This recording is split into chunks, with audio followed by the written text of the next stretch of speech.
Patrick finished his coffee, settled the bill, and left the coffee shop. As he stepped outside, he tucked his wallet into his jeans pocket and headed towards the parking lot where he had left his car. Suddenly, his phone rang in his pocket. He pulled out the device and glanced at the screen. It was his father. "Hello, son. You haven't forgotten about tonight, have you? The guests will arrive in an hour," his father reminded him. "Don't be late, and please, buy a bouquet. You know who it's for." "Dad, do I have to?" Patrick protested. "What do you mean? I've already promised your mother. You can explain it to her yourself if you like," his father retorted and hung up. "Not only do I have to sit and smile all evening, but now they want me to play the bouquet-bearing suitor," he grumbled, shoving the phone back into his pocket. This year, Patrick had graduated from university, and his father had taken him into the family business, the region's largest construction company. Everything was going well until his mother decided that her son needed to get married and began actively searching for a suitable bride from their circle of acquaintances. Patrick had no plans to marry and resisted his mother's intentions. In response, she enlisted his father's help. Unlike his mother, his father didn't think Patrick was ready for marriage, but didn't want to oppose his wife's decision. He loved her and couldn't refuse her anything. "Hey, you, wait!" a voice called from behind. Turning around, Patrick saw a girl holding a flute, with a shy smile on her fresh, pretty face. "You dropped your wallet," she explained, holding it out to him. Patrick checked his pocket and found it empty. He must have dropped it while answering his father's call. Thanking the girl, he took the wallet and checked its contents. Everything was in place. "Be careful," the girl replied and turned to leave. "Wait," Patrick called after her. "How did you find my wallet?" "I didn't find it," she explained. "I play the flute here and see everything. You walked by, talking on the phone, and something fell out of your pocket. You didn't notice, so I decided to catch up with you." They approached a flute case lying on the asphalt. The girl looked inside and her face filled with sadness.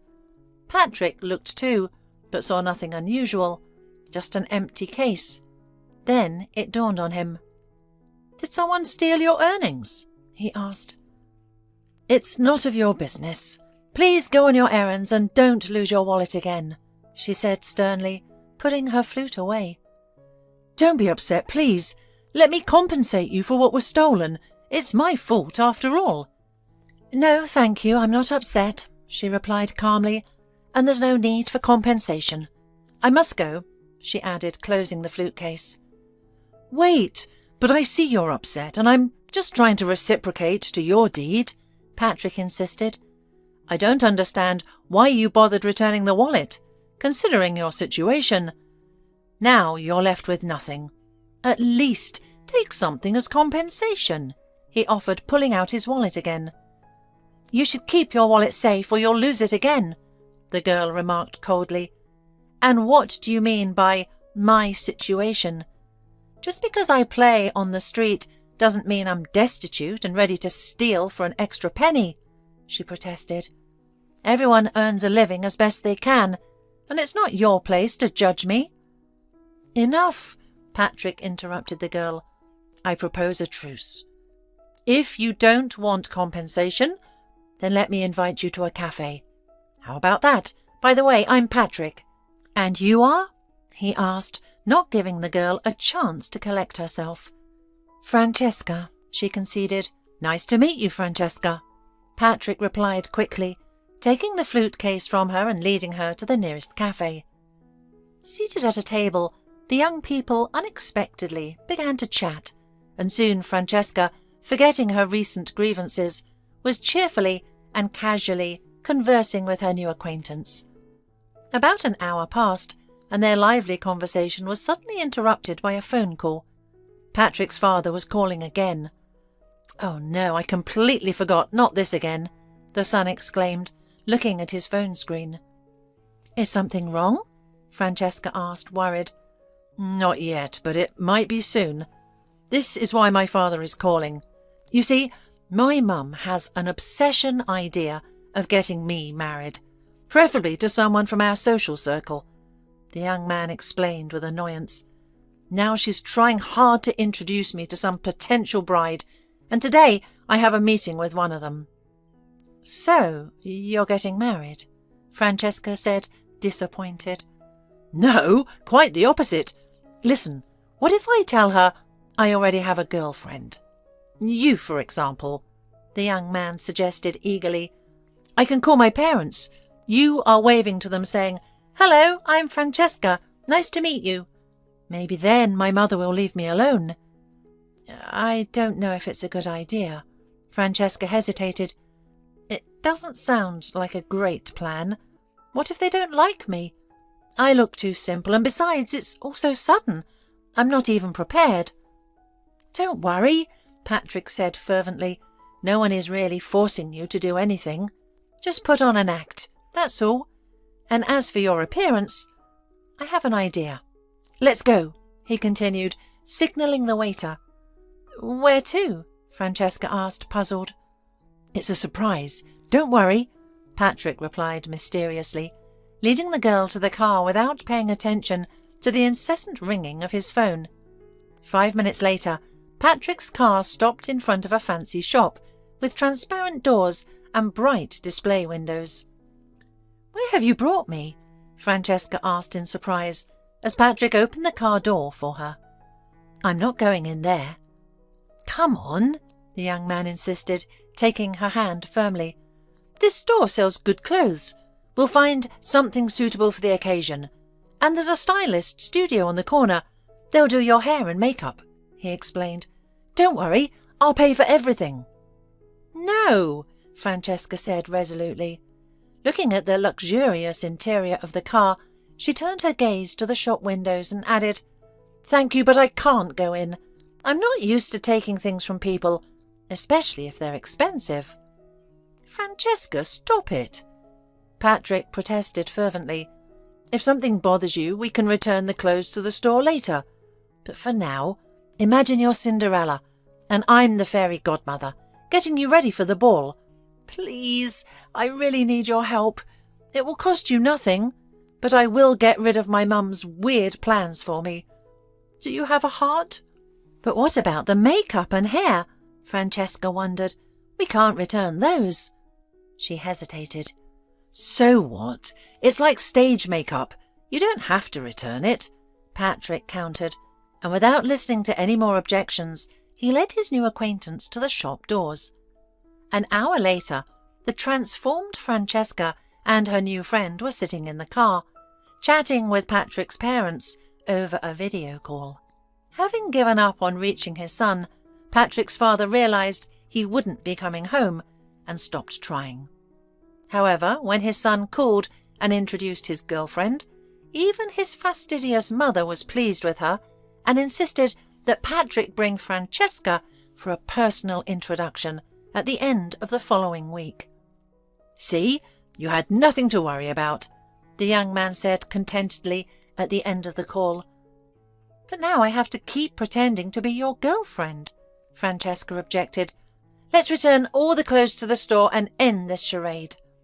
"Francesca, please help me," Patrick pleaded. "You made a good impression on my mum, and that's a miracle. If she keeps thinking we're a couple, she'll stop pushing her bridal candidates on me. You understand that you can save me, right? And you can keep the clothes for now. You can return them to me later," he insisted.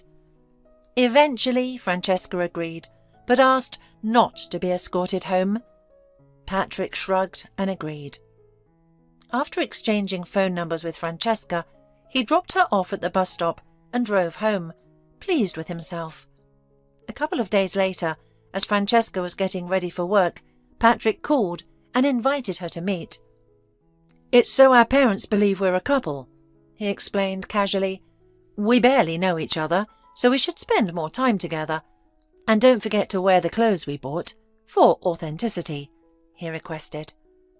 This time, Francesca didn't need much convincing, and the young couple met that evening, and every evening after that.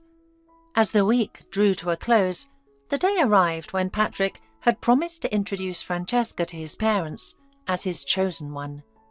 Patrick, usually reserved and quiet toward women, began to notice that his heart fluttered every time he saw Francesca's smile. Her kindness and attention to detail made him see the world in a new light, and he realized that he wanted to be by her side, sharing his thoughts and dreams. Every day spent together brought him joy, and Patrick realized he was in love. After some thought, Patrick decided to go further and propose to her in front of his parents. As soon as the jewelry stores opened, Patrick went to one and bought a diamond ring for her. Calling his future fiancée to check her mood before the meeting, he was surprised to hear only short beeps in response. After several more attempts, he realized Francesca didn't want to talk to him and had likely blocked his number. But how could he find out what had happened? During their time, Francesca never revealed where she lived and always refused his offers to drive her home. Giving up on reaching her by phone, Patrick jumped in his car and drove to the square where he first saw her. But no one had seen the street musician there for a long time. Francesca didn't appear in the following days either, and her phone remained unanswered. It was as if she had vanished. Despite his fruitless searches, a distraught Patrick drove around the city, but to no avail. Seeing the change in her son's mood, even his mother left him alone and stopped talking about the wedding.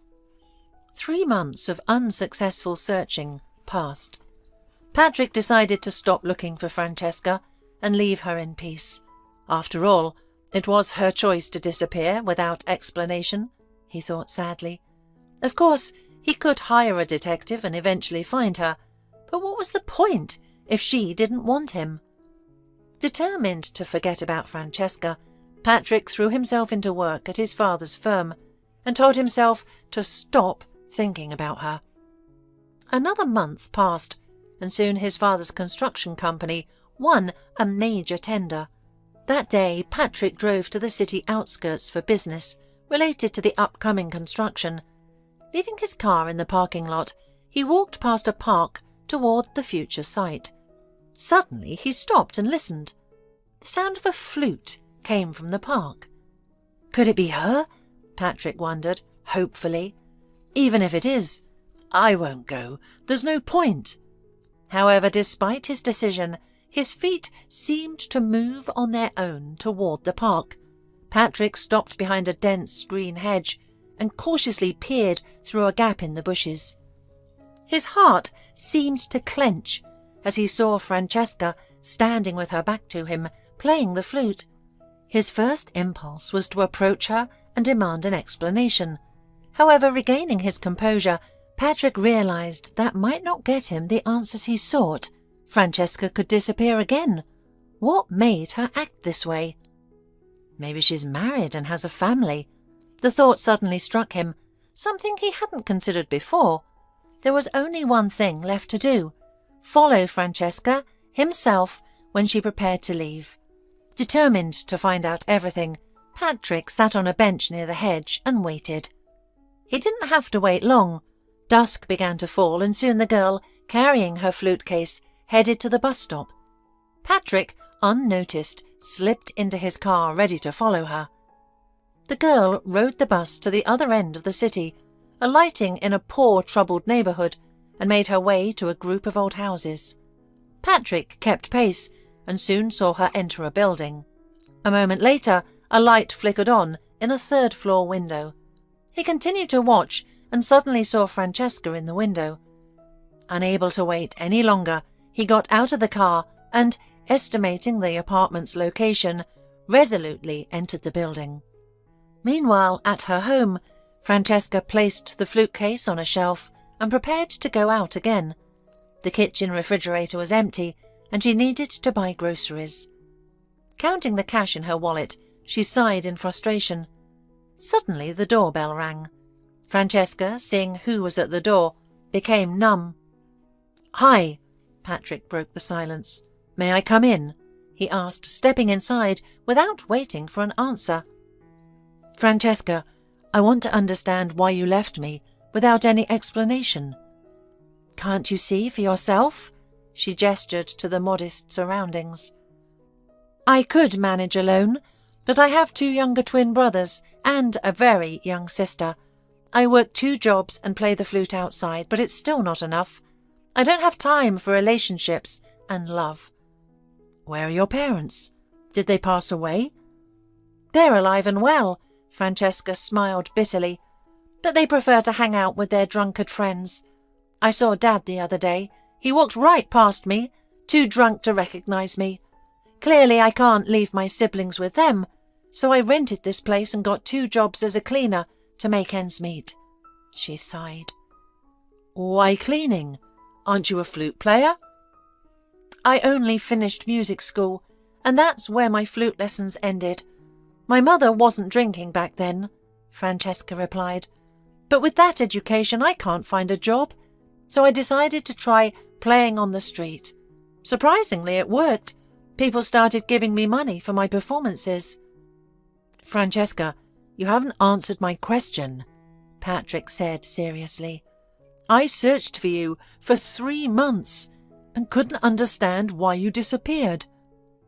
You see, I suddenly realized who you are and who I am, the girl replied. That day, before coming to your place, I went online and saw a photo of your family. There was also an article about your company. I thought, I don't want to lie to your parents about myself. No matter what I say, I am and always will be a girl from a different world. She shook her head. So, the best thing was to quietly disappear from your life. And those clothes we bought, I put them away and never wore them. I'll return them to you.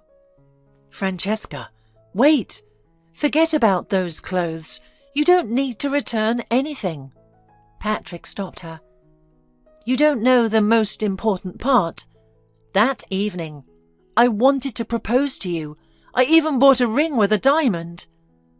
What difference does that make? Francesca shrugged. It's all in the past, and I wouldn't have accepted it then.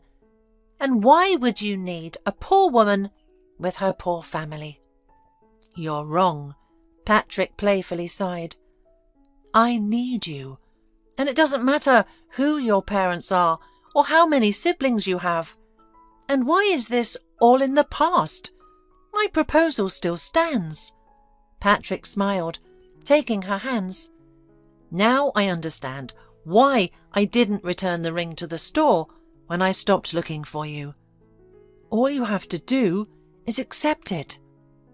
I won't lie to your parents about myself, Francesca declared, hesitating. You know, they were so worried about me when you disappeared, Patrick replied. They're ready to do anything now, as long as I'm happy. So, what do you say? Will you marry me? Patrick asked, looking intently into her eyes. Yes, she answered confidently.